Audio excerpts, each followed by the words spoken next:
Good afternoon and welcome to the 7th flight test of Starship. It is currently 4:03 p.m. Central Time here at Starbase, Texas, and it is a beautiful and breezy afternoon for another flight around the world. I'm Kate Tice, Senior Quality Systems Engineering Manager at SpaceX, and I'm joining Dan for my first ever in-person Starship launch at Starbase. You can see the rocket behind us. It's mind-blowing. This is quite the view, Dan. No better seat in the house, no better thing to talk about a rocket as you watch it launch. Hi, everybody. Welcome back to Starbase for another Starship launch. I'm Dan Hewitt from SpaceX Communications. We are at T-minus under 33 minutes and counting. Our T0 time coming a little after the bottom of the hour. Now, Starship program has brought us nonstop excitement back in 2024. This year shaping up to be even bigger. Absolutely. We're looking at even more launches of Starship this year with tons of exciting firsts starting today. Flight 7 has a lot in store, from Starship's next generation upper stage design on its first flight today to deploying the first simulated Starlink satellites and the second booster catch attempt. We're kicking off 2025 in style here in the Lone Star State. So hold on to your butts because it's going to be a wild year. And it's all ramping up as we chase after that full reusability for the world's biggest rocket. And we're going to be with you today every step of the way. Also joining us, though, amid a very excited crowd growing over there in Hawthorne, is Jesse Anderson. Jesse, how's everything going in LA?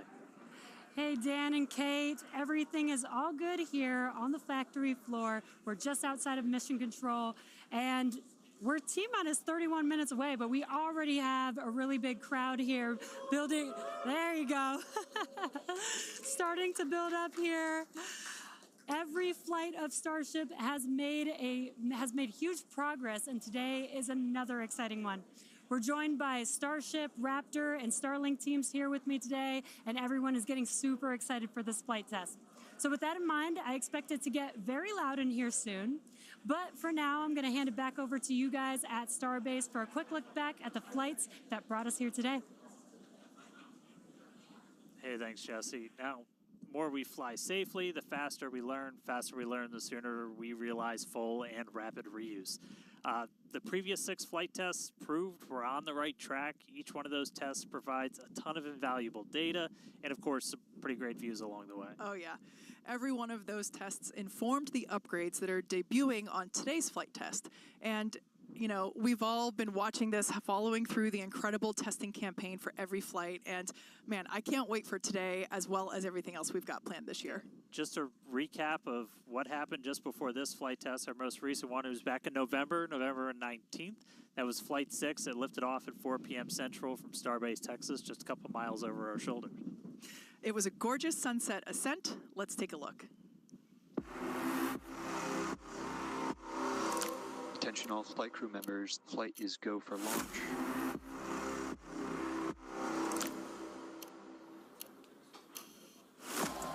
It's been just over a month since Flight 5. Goal is to get that turnaround time down to hours. We have liftoff.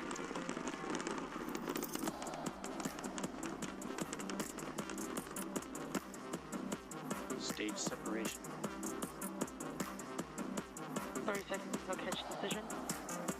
Booster offshore diverge.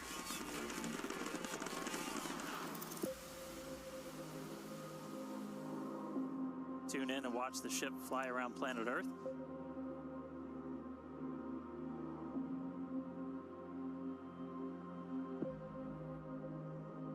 Relight demo startup.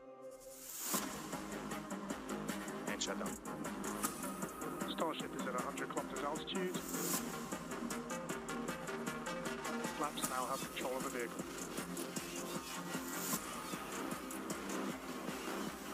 Starship has started the subsonic belly flop.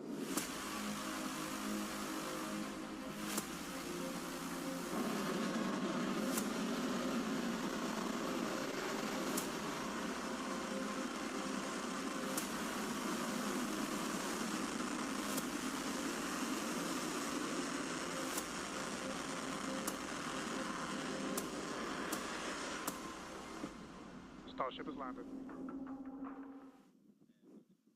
All right, now today's flight test is going to look pretty similar profile-wise to that last one and honestly the last couple.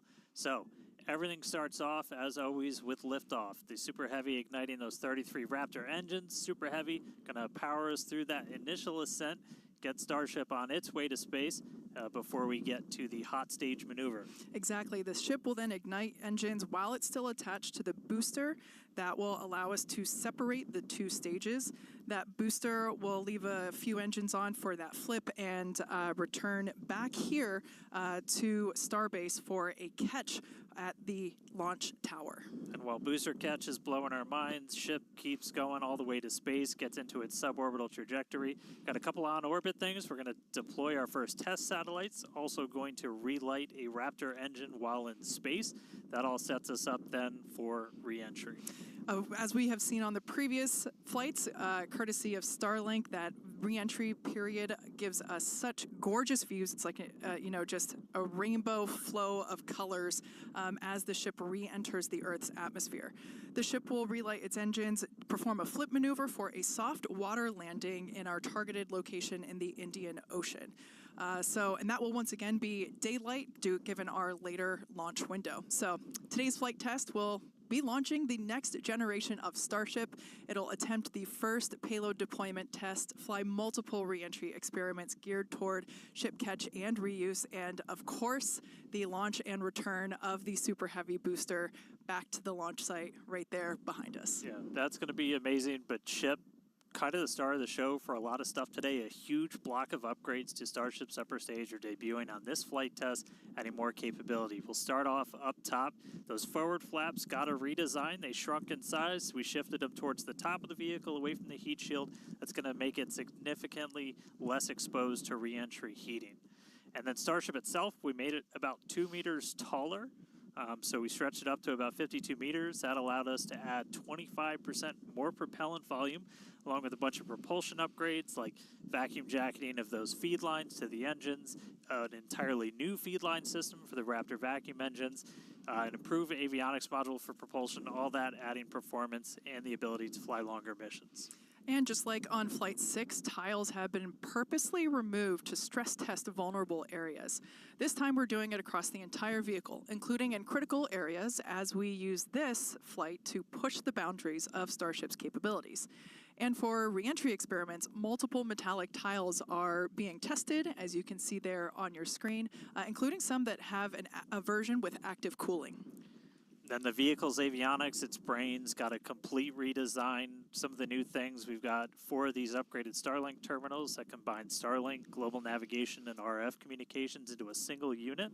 And then on the sides of the vehicle, we have these catch fittings. They're non-structural, but we're going to be able to see how they perform thermally during re-entry. We also smoothed part of that tile line to address some hot spots that we saw during entry on the last flight.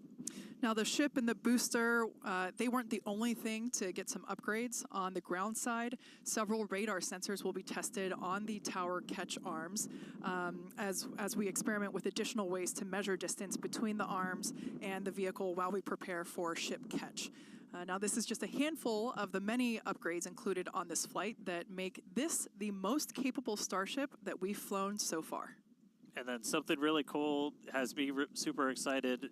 We're going to be deploying 10 Starlink simulators that are similar in size to our next generation Starlink satellites.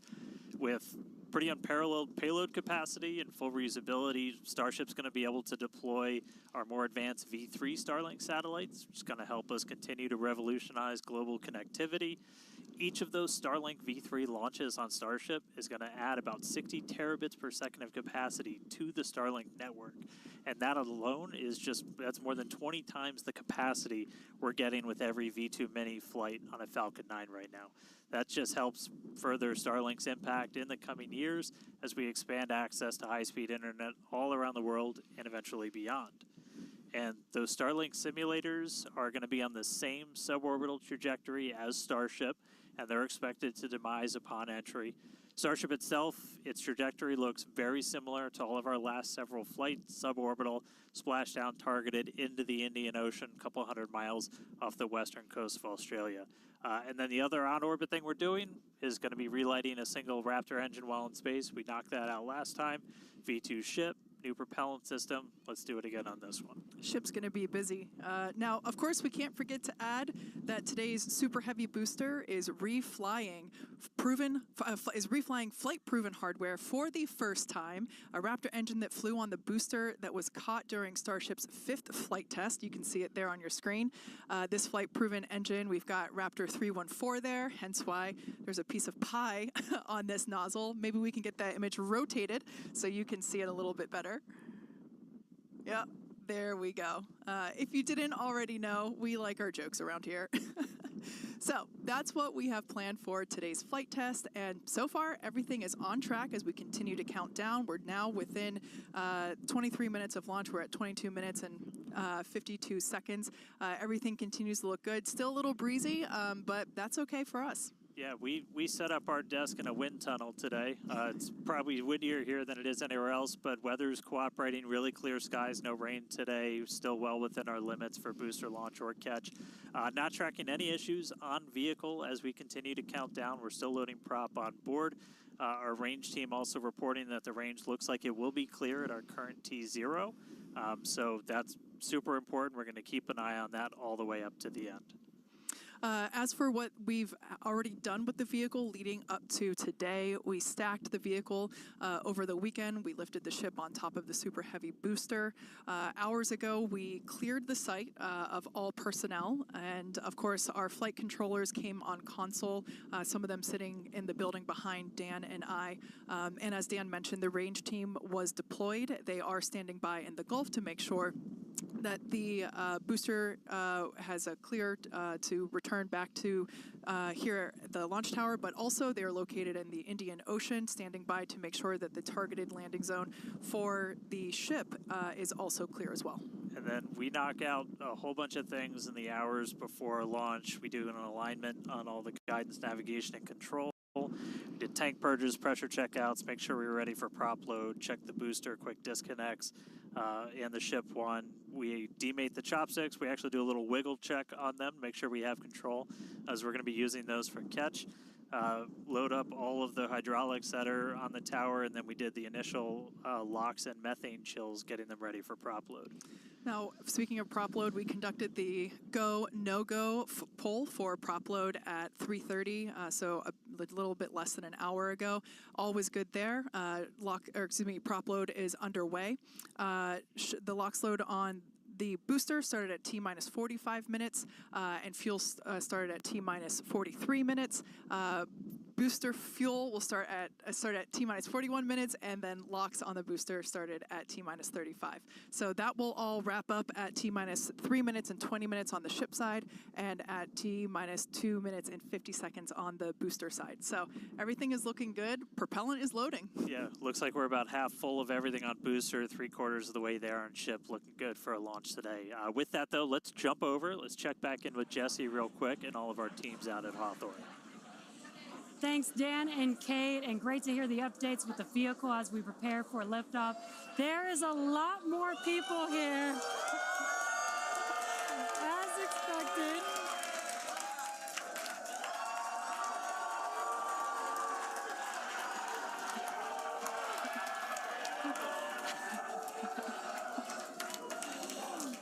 Love it. All the Raptor engines are built here, so there's a lot of that team here in the crowd, so they have a strong connection to the Starship flight today. Every flight test gets us closer to a fully operational Starship, which gets us closer to our ultimate goal to make humanity a multi-planetary species. To establish cities on Mars, we're going to need high-cadence, low-cost flights for cargo and crew. As the only fully reusable rocket with this kind of capability, Starship is the only vehicle in development that will be able to unlock our multi-planet future. Starship uses a first-of-its-kind on-orbit propellant transfer to refuel in orbit in preparation for these long trips. With milestones like ship catch and in-orbit prop transfer coming up, 2025 promises to be huge for Starship and our journey to Mars, with our first trip currently planned for the end of 2026. Between the reusability, low cost, and heavy lift capabilities, this all comes together to help us deliver up to 100 people at a time to destinations both near and far, and to deliver payloads farther and at a lower cost than any other vehicle. We'll be able to launch more massive payloads than anything else flying or in development today, capable of sending things like giant space telescopes or the next generations of space stations into orbit on a single launch. So while today's flight is just a test, the future is much closer than we realize. But one flight test at a time, so let's head back to Dan and Kate for a closer look at Starship. Thanks, Jesse. Starship features two major parts: the ship, which has 6 Raptor engines, and the Super Heavy booster, which has 33 Raptor engines. The Raptor engine is a reusable methane-oxygen staged combustion engine that powers the Starship system and has twice the thrust of the Falcon 9 Merlin engine. Now, just like we saw flights 1 through 6, the current iteration of Starship is an experimental vehicle flying for development. As we mentioned earlier, today's flight is debuting a ton of upgrades that we've had in the works in order to increase Starship's reliability and performance. Several of these upgrades will also unlock our ability to fly longer missions, something that we'll want to do as we start doing orbital flights around Earth. And then to get an even better sense of just how big Starship is, we can start here. Let's take a person about 2 meters tall. Towering over that, you got your Millennium Falcon clocking in at 35. Just above that, we've got a Falcon 9 rocket, payload fairing attached. Double that height, you're up at 70 meters. And then topping it all off, nearly twice the size, it's a fully stacked Starship up to 123, got 2 meters taller. Altogether, the ship, 52 meters, Super Heavy boosters, 71. And what's super fun is we're going to make ship and booster even taller in the future.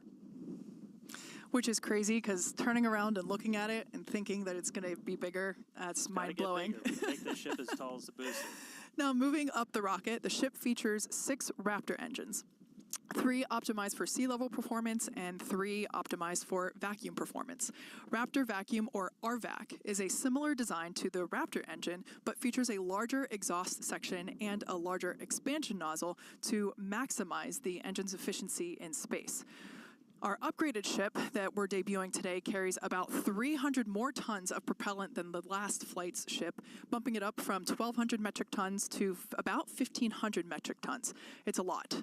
The ship is designed for vertical takeoff and landing on any hard surface.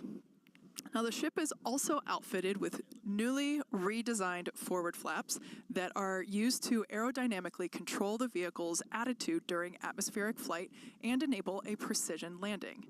The new flaps are lighter and positioned more leeward or away from the heat shield. Now, to reach full reusability, the ship has to be able to survive reentry not just one time, but multiple times.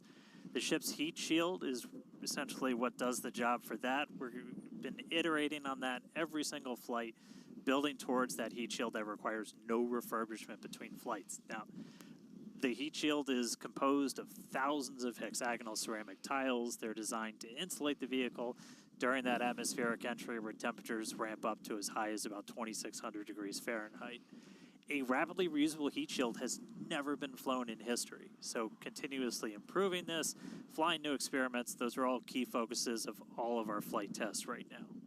And in between the first and second stages is our hot stage, which we saw in actions on flights 2 through 6. The hot staging maneuver is when the upper stage engines are ignited before the booster engines, before those booster engines are completely cut off. With hot staging, the rocket never stops accelerating during separation, so it's more efficient than traditional stage separation. One of the hallmarks of Starship flights are the incredible views that we get throughout flight, of course, courtesy of Starlink. Every day, we're working to expand the Starlink network both on Earth and in space. Here's Jesse with more. Fans of Starship may know that Starlink enables us to bring you lots of unprecedented views, both from space and here on Earth. In addition to the dozens of cameras on Starship itself, we also have mobile Starlink camera kits deployed in the Indian Ocean, connected to our aerial assets and all around Starbase, which all come together to help tell the incredible story of Starship, both on and off planet. Thanks to Starlink, Starship is capable of streaming more than 120 megabits of real-time high-definition video and telemetry in every phase of flight, providing invaluable engineering data to help engineers rapidly iterate across all systems. And all of that streaming data will be put to good use with the more than 30 cameras on the vehicle for today's flight test. Starlink is the world's largest satellite constellation, operating in low Earth orbit to deliver high-speed, low-latency broadband internet, providing access to people around the world, many who have never had connectivity before.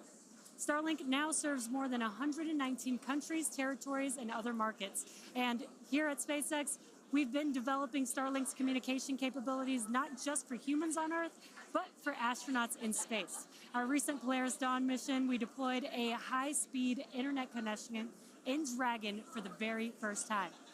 Here's a quick look at how that went. Starlink is an amazing confluence of programs at SpaceX. So we have a whole corner of the company that owns and operates a multiple thousand satellite constellation to provide internet to people on Earth. So Dragon was modified for Polaris Dawn to have a laser and a Star Trekker inside of the trunk. And then it will obtain internet, both uplink and downlink, through that laser link.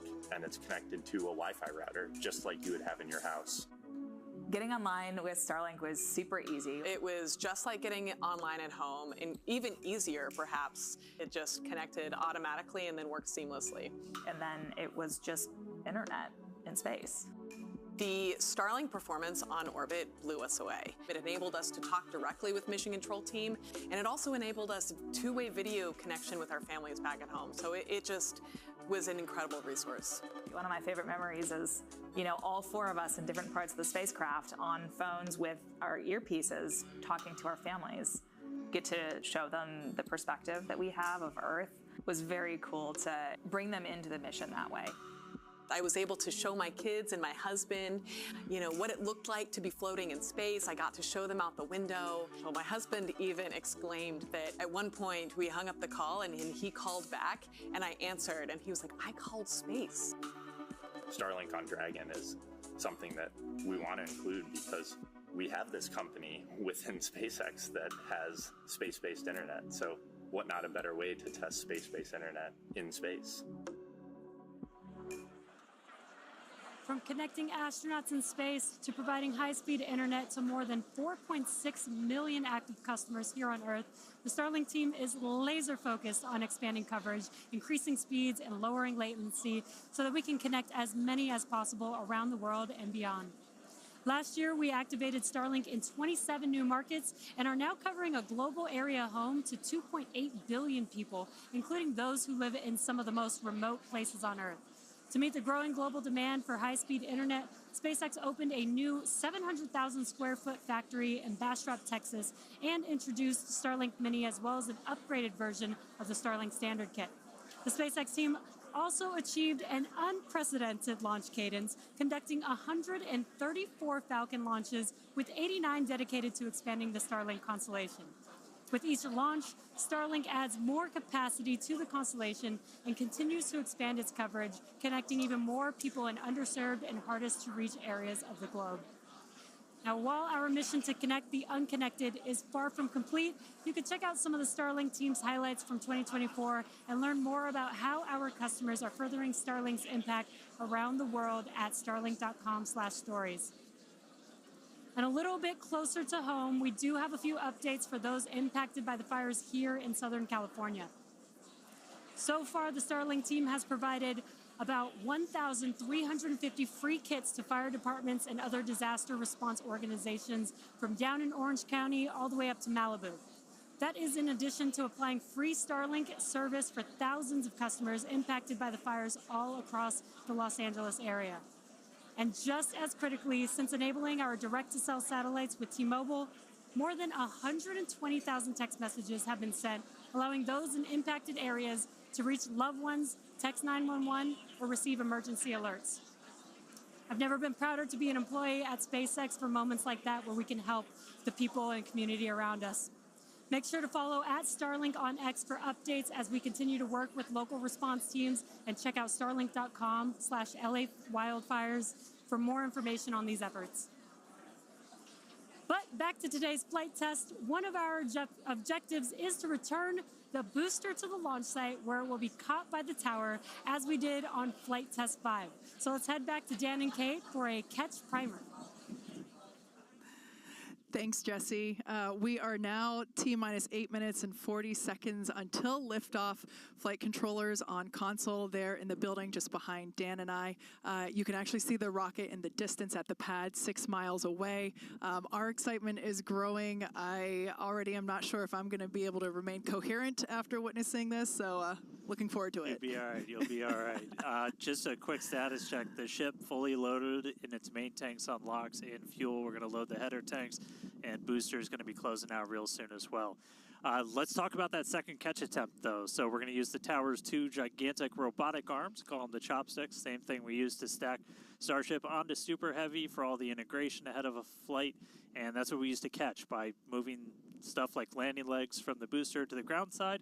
It's a lighter booster, means you can carry more into space.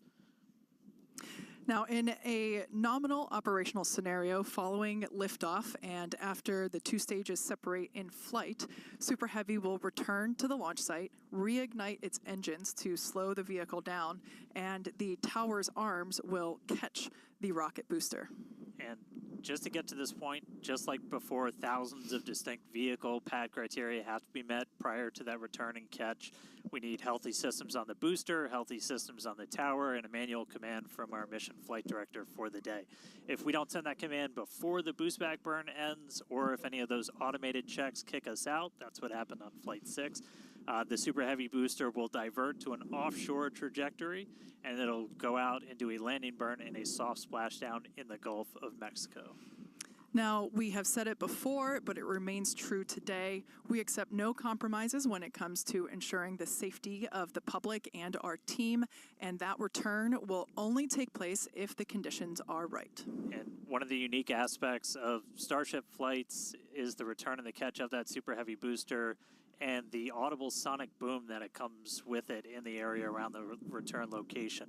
General impact to anyone in the area is just a brief thunder-like noise, but it definitely lets you know it's coming. Oh, yeah. It's something our neighbors in Cape Canaveral, Florida and Vandenberg, California have become accustomed to over the years, and now we're bringing the boom to Boca. So here's a peek of what to expect.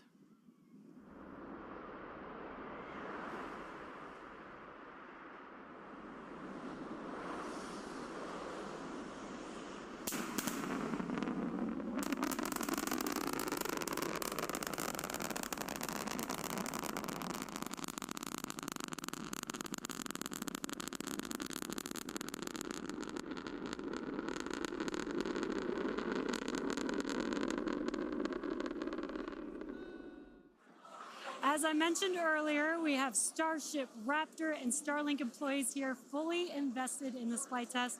And of course, many other SpaceX employees also here across our sites supporting their teammates. Every flight test has been pretty unique, and we're all very excited for another round of firsts, but I'm pretty sure the crowd is looking forward to potentially watching those chopsticks catch another booster. So let's see how excited they are today.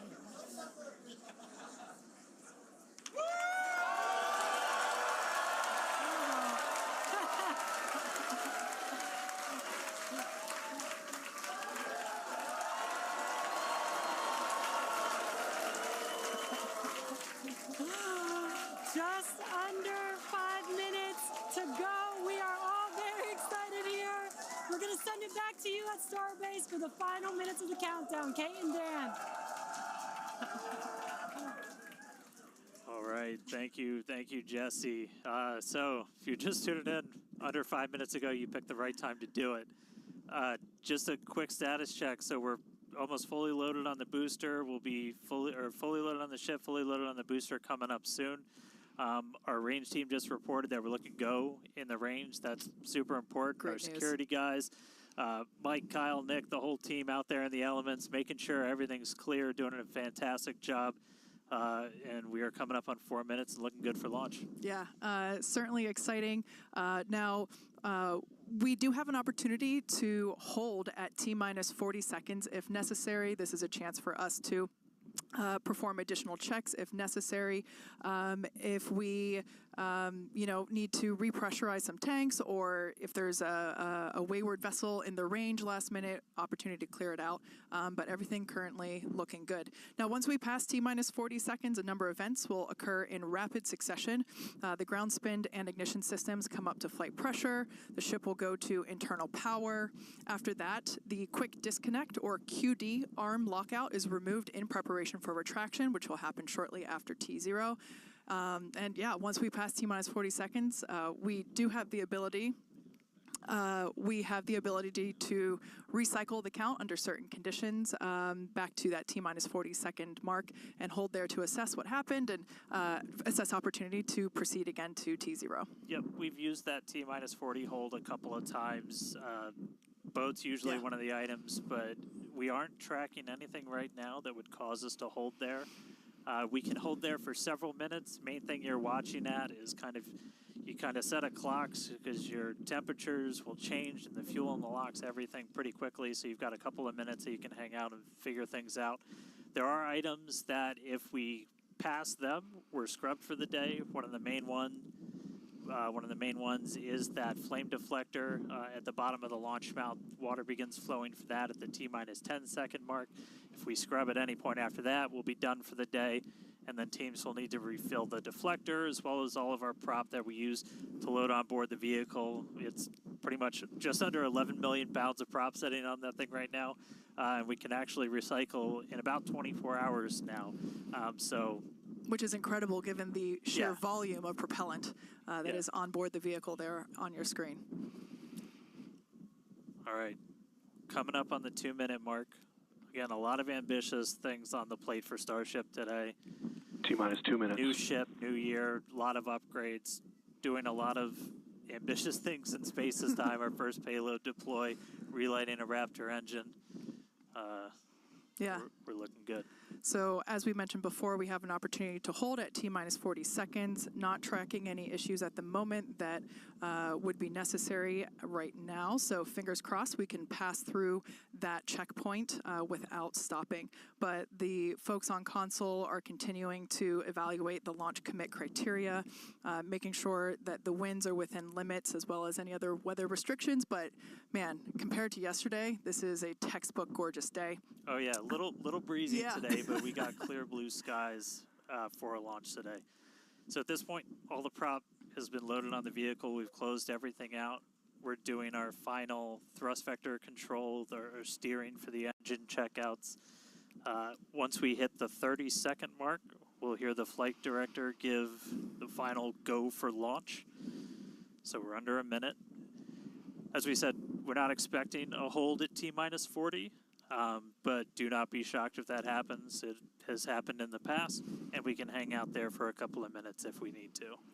If memory serves me right, we hold my breath for 4 seconds. Pass through prop load gate. All right, we pass right through that prop load gate. Hot diggity dog. All right, so we're going to let our flight director, Ty Huntington, take it away. Go for launch.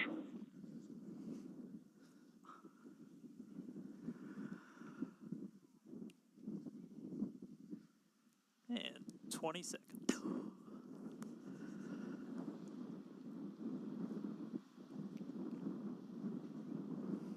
T-minus 10, 9, 8, 7, 6, 5, 4, 3, 2, 1.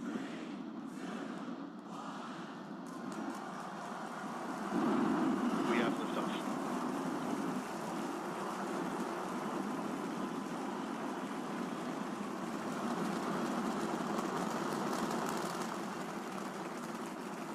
Vehicle's pitching downrange.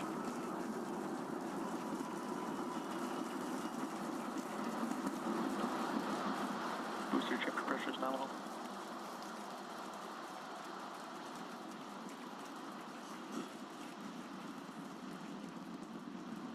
All right, we're more than 30 seconds into flight. Telemetry showing 33 out of 33 engines as it's pitching downrange. Booster, chip, avionics, power, and telemetry nominal. Hearing good call-outs on the ship and booster avionics. You just heard the rumble hitting us about 6 miles away. Watching Starship arc into just endless blue skies right now. Vehicle supersonic. More than a minute into flight, the vehicle's supersonic.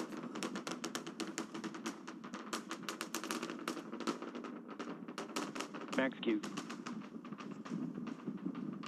So we just passed through max Q. That's the greatest stress the vehicle's going to experience on the way uphill. Reminder that all of our teams down here on the ground are now looking at systems on the tower. They just did a manual check through. That's going to inform that manual flight director's decision. Next moment coming up, though, is going to be hot staging. Don't take your eyes off it. It's one heck of a light show. What a gorgeous ascent.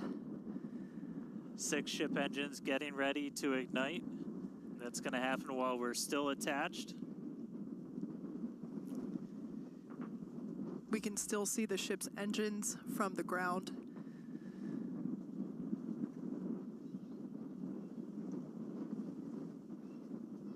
Got a little under 30 seconds away from that. We are hearing good call outs on the tower preparedness from the manual checks. Reminder though, we've still got automated checkouts on the booster and the ship itself. But as of right now, our manual checks and our manual commanding is looking go for a catch. Booster engine cut off. That is incredible news. We just heard the call out for booster engine cut off. Engine startup. Most engines cut off, down to those Stage middle separation. 3. Cruise back burn startup.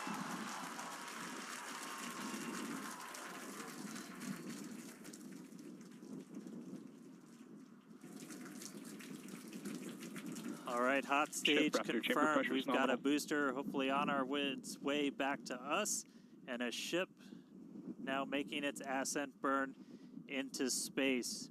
How's it going in Hawthorne, Jesse? It's great over here. You can hear the crowd screaming for every milestone. The booster is now making its way back down to Earth. Looks like we have 12 of those 13 engines ignited. We're using the engines that actually gimbal. We So are go for booster return. an excellent call out there. We are go for booster Ship return. avionics, power and telemetry nominal. There's a lot of criteria that needed to line up to ensure that we could have a Cruise safe back burn shutdown. booster catch, and it sounds like we got the go for that. And there you can see on your screen, we had we just jettisoned the hot stage, and there's a great, excellent view there of the hot stage floating away from the super heavy booster. Now we've shut down the engines for that boost back burn. That confirms boost back burn is now complete. That was the first of 2 burns required for the vehicle to make its way back down to Earth. And next coming up will be the landing burn. That's going to be 13 of those center engines igniting again. And that will then go down from 13 down to 3 engines just right before we touch down for that booster catch. Now, reminder, our stage 1 objectives are to have a controlled ascent, stage separation, as well as a controlled boost back burn and hot stage as well. So we're looking good for that so far. Some great views there from the ship of Earth. That looks incredible.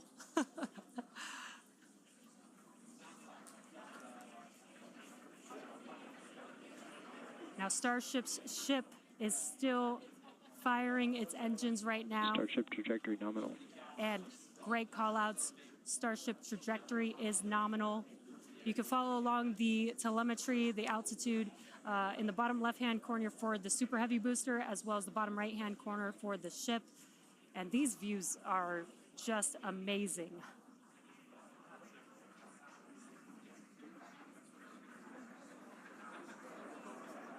Again, the booster is currently making its way back to the tower today. So we're looking forward to a booster catch with the chopsticks. And in the meantime, you can see those grid fins there, helping to control the vehicle and guide it back to its landing site. Booster FTS is saved. Now with that, we're going to hand it back. How's it going over there, Dan and Kate? How are you doing, Kate? Seeing that in person. You know, Dan had to take that entire segment because I couldn't talk. That was incredible. There it is. We can see the booster coming back in now through the plume. At least it looks that way to us. It's incredible that it basically returns. It looks like a speeding, just like this silver flare coming back to the. Once again, we are standing by for attempting to catch the booster at the tower. This would be the second tower catch. Booster landing burn. Seeing 13 engines. Booster now hovering as it aligns with the tower for catch. Booster coming in. Get Down ready to for that boom, Kate. Down to 3 engines. Booster landing burn shutdown. Megazilla has caught the booster.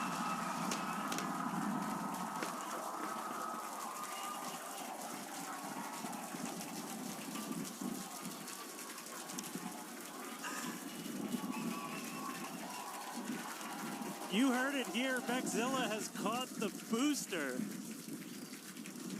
Once again, for the second time, a successful catch by the launch tower. This is the same tower, the launch pad, where that booster took off from just 7.5 minutes ago.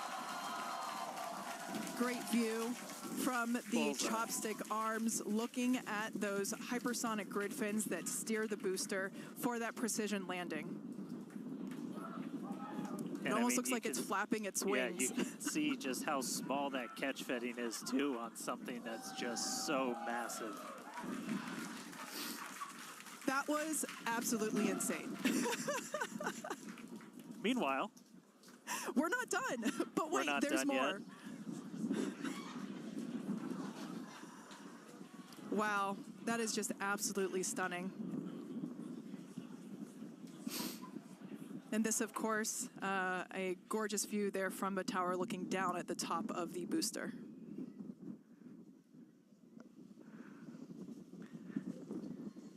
All right, and we are tracking. Now we're standing by for views from the ship, but who can take their eyes off of that incredible sight? That is once again the second catch of a booster back at the launch tower. It was incredible to see it come back down, just this silver flare in the sky. And we can still see the launch plume behind us, and wow, that we definitely, I can't speak for you, Dan, but that was very moving for me. Yeah, and right now you can see some of the telemetry on those ship engines has gone out, and we're waiting for an update on what our ship status is. We were approaching that ship engine cutoff time, so just waiting to hear. So obviously we've got booster back, booster on the launch tower in the chopstick arms, but we are waiting to get an update now on the ship. As we were expecting ship engine cutoff about 40 seconds ago. We saw some of those engines start to go out prior to that point. And so right now we are just standing by to try and get the latest word on where we are with ships. So stick with us for just a couple of minutes as we wait to hear some updates. Now, if you just recently joined us, you might want to hit rewind and go back about 9-10 minutes ago to when Starship lifted off from the launch tower that you see there. We had a gorgeous ascent followed by a stage separation where the ship separated from the super heavy booster. The booster performed a flip maneuver and returned back to the Gulf Coast here. There you can see it on your screen. Obviously a successful catch back at the launch tower, which is something that we were all hoping to see and really couldn't ask for a more beautiful background with those blue skies and blue water there.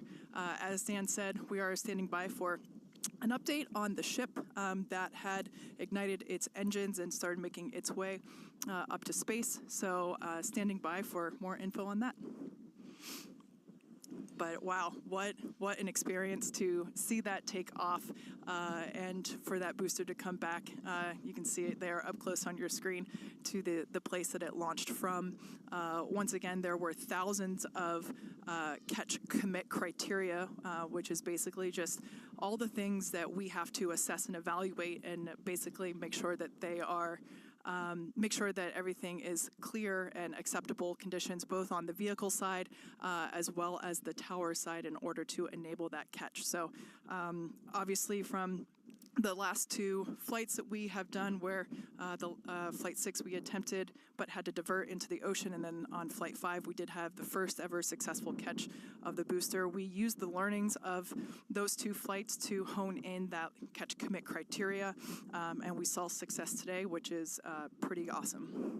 Yeah. And just a quick status check. So we currently do not have comms with the ship. So trying to figure out exactly when that happened and exactly what happened. So obviously the flight controllers right now going through their data, looking to make sure it's not anything instrumentation on the ship, but actually try and get us a status. So again, we're gonna keep listening in on this. We'll give you an update as soon as we have a little bit more. So for now, stage 1 back in the tower, waiting to find out a little bit more about stage 2.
So if you are just tuning in, we caught a booster, but we are still waiting to find out a little bit more on the ship. So it had successfully separated. We did that hot staging maneuver. We did see all 6 of ship's engines on the way uphill during its ascent. But as we were getting to the end of that ascent burn, we saw engines dropping out on telemetry, and we have since lost contact with the ship. So again, we're still listening in on the loops, trying to figure out how much we can get right now. But again, stick with us. We'll bring you updates as soon as we hear them. Really exciting. We were able to catch the booster today.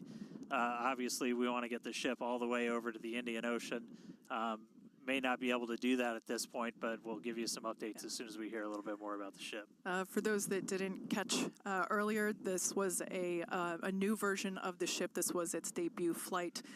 So a lot of learnings here for sure as we continue to tune in and listen in with the teams and try to gather more information to understand where we stand with the ship. But as Dan mentioned before, teams are trying to make sure that it's not an instrumentation error. We want to find out if it's, did we just lose communication or did something else happen with the ship? So teams are actively working, trying to figure out what we can find out, and we're continuing to listen in and find out more information to share as we can.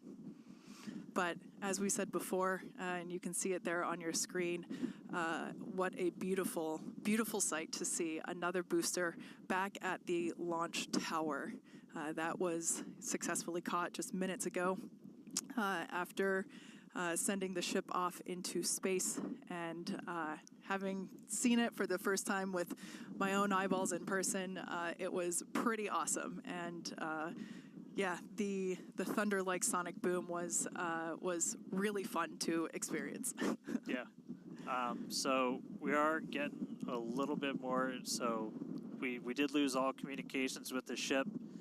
So I mean, that is essentially telling us that we had an anomaly with that upper stage.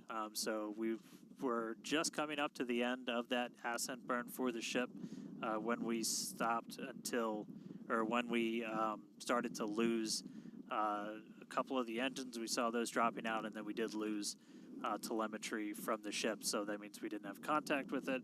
So at this point, we are assuming that the ship has been lost. So this was a brand new vehicle, essentially. This was kind of an upgrade version. So with that, there's a lot of things you're upgrading, but there's a lot of things you're going to learn as all of those systems are now interacting with each other for the first time. But at this point, we did lose the upper stage of the ship. So again, we're gonna listen in and try and figure out a little bit more about what happened. And obviously, we'll do kind of a full breakdown once we get smarter ourselves in the coming hours and days as well. For sure. Now, for those that have recently tuned in, we're now a little over T plus 16 and a half minutes after liftoff. We do believe that we have lost the ship during its ascent phase. It's successfully separated from the Super Heavy booster, but during that ascent phase, a couple of the engines dropped out, and then shortly thereafter, we lost communication with the vehicle. So we are assuming that we have lost the ship, but we are standing by to confirm that, and once we can, we will. But this was a new version of the ship, of Starship, and it was intentionally designed and flown in order to basically test the envelope, as we have done with every one of these test flights, the keyword there being test, and really trying to understand the boundaries and the maximums for the ability of this vehicle to fly and understand where those boundaries are. So we always knew that excitement is guaranteed today, success not guaranteed. And so yeah, we are standing by to see if we can learn more about the status of the ship.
Thanks everyone for continuing to stick around as we were checking in on the status of the ship.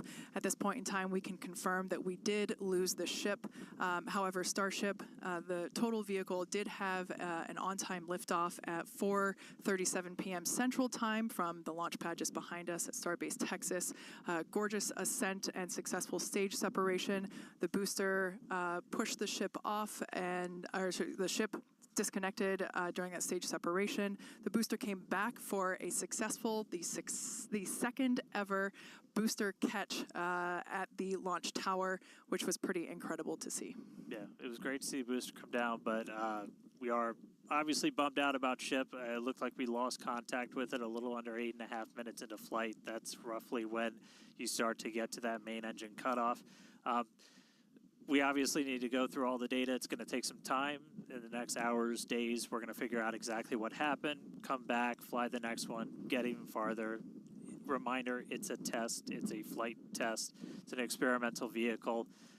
So we'll figure out what ended our day today and make sure it doesn't end our day tomorrow. So as we do that, we're going to continue to provide you updates on our X account on SpaceX.com. So just continue to tune in there. As we learn what happened, we'll be ready to share it. Exactly. So for now, we are going to wrap up our webcast. We'd like to thank the folks in the county for supporting the launch, as well as the agencies that enable us to launch, and of course to our viewers for tuning in. And thank you, Kate, for coming down, doing this with me. It was great to have you here. I'd do it again in a heartbeat. All right. Well, that'll do it for us. We'll see you guys at the next Starship flight test.